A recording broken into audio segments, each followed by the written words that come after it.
welcome to this new video. So, on the Google site, there are a number of pages to recap and revise certain key concepts in the film production unit. For example, there's a page on mise-en-scène and sound and audience theory and narrative theory.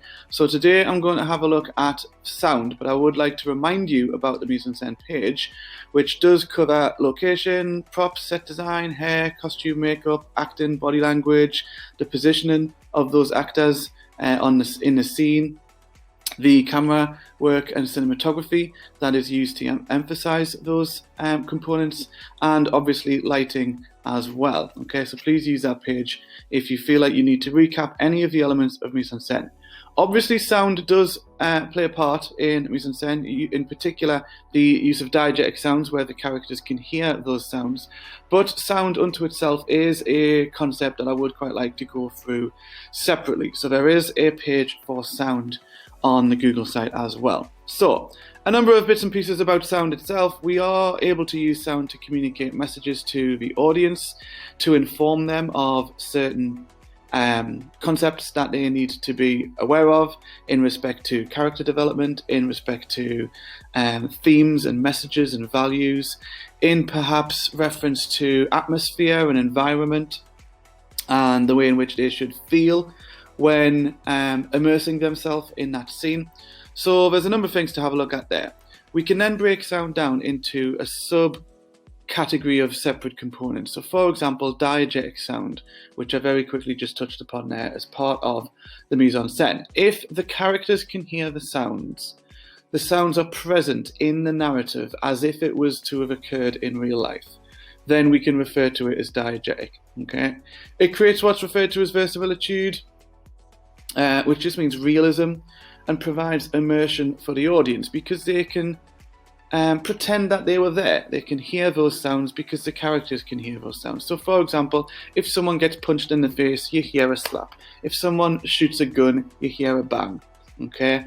If someone sets off a bomb, then you hear the explosion. Okay? And just simple things, day-to-day things. So if the phone rings, for example, or if someone's pouring a glass of water, we hear the sounds as if we were there. Okay, diegetic sounds, part of mise-en-scène. Okay, there are two clips for you to watch there. I won't play them because I'll get copyright strikes. Okay, so you can watch those clips yourself.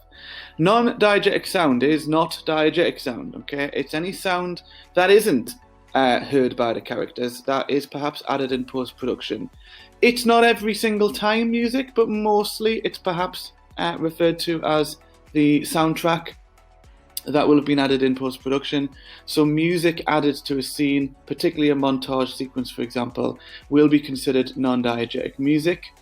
Okay, famous sound motifs perhaps might well be the Jaws theme, when we know the shark is on its way, or the Imperial March, when we know Darth Vader and the stormtroopers are present in the scene. Okay, it could include narration as well, particularly some sort of voice of God narration, or perhaps some sort of diary entry where the character is recapping things that may well have already happened as a result of a kind of a video vlog diary narration. Okay, so there's a number of different elements in non-diegetic sound, but it is usually music. I've put some clips again in the Google site. You can play them yourself. I'll not play them all because again I'll get copyright strikes on the video. Okay, but non-diegetic music added to perhaps a montage, okay, to provide some sort of emotional reaction. Okay, so the Pixar Up sequence is quite a famous example of Pixar using music over a montage sequence to perhaps make us feel sad, spoilers, in terms of what happens at the end of the clip. Obviously, it's showing two people growing up and their lives that they share together. There's quite a lot of emotional music being played over it. Okay, please watch the sequence yourself. And also, a good example could be perhaps the dramatic, inspirational music at the end of Endgame, perhaps referred to as the portal scene. Okay, where the music is kind of like enigmatic in terms of the drum beats that we see. It gradually rises in prominence up to the moment where all the heroes return. We've got this triumphant music, okay, Avengers Assemble, blah blah blah, and then we go into the traditional Avengers Assemble music. Okay, very emotive, very impactful, very climatic at that point. Okay, there's another breakdown in terms of sound, and it doesn't necessarily mean it has to be diegetic and non-diegetic. It does mean, however, we can identify if sounds fit with what we see or if they don't fit with what we see. If we see something that's happy in terms of the visuals and we hear music that's happy, that is referred to as parallel sound. But if we see something that's sad and emotional and we hear something that's sad and emotional, it's also parallel sound. Okay, for example, this is parallel. Okay, this is parallel because what we see and what we hear are parallel in their themes. Okay, we see something dramatic, we hear something dramatic. We see something emotional, we hear something emotional. A good example of that is the Pocket Full of Sunshine sequence in Easy A. So the character is dancing, she's quite happy, okay, and we have happy music, okay. So she's having a fun time, we hear happy sounding upbeat music.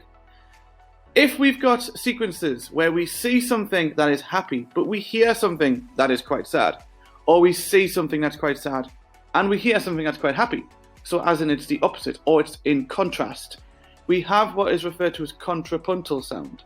And a good example of that is the sequence in Reservoir Dogs. We see something that's quite bleak. It doesn't have to be sad. It's quite harsh and dangerous and difficult to watch, but we have a happy, energetic, upbeat soundtrack. Okay, I'll very quickly try and play it without getting copyright strikes. Okay, so it's a torture sequence, but we've got this happy, upbeat music. Okay, I'll not play too much. So that is definitely contrapuntal. Quite a famous example of contrapuntal, in fact. Okay, so torture sequence, not good. Okay, music, happy. Okay, so in contrast to each other, not parallel. Okay, so definitely have a look at opportunities where you can use those words in the clips we've looked at so far. Hint, there is some parallel sound in Six Underground, and there is some contrapuntal sound in I Am Legend. Okay, Foley sound is linked to diegetic sound. The sounds that we hear that are diegetic in nature aren't always the exact sounds that are made on the day by the cameras. Sometimes the cameras might pick up different sound or poor sound, or maybe the cameras don't pick up sound at all. So what happens is in post-production, you have Foley artists who will recreate those noises with other things. Okay, and those sounds are dubbed over in post-production to make the sounds more authentic. If you don't look at what you see, okay, you can kind of get a sense of what that should sound like, or what it does sound like, even though it's not necessarily the actual thing that it is representing. So that is Foley sound linked to diegetic. Okay, and I think that's it. Okay, so thank you for watching this video. Hopefully it's useful to help you revise sound or introduce some new concepts, in particular parallel and contrapuntal. Okay, thank you for watching. I'll see you in the next video. Please subscribe to my YouTube channel, and I'll see you soon.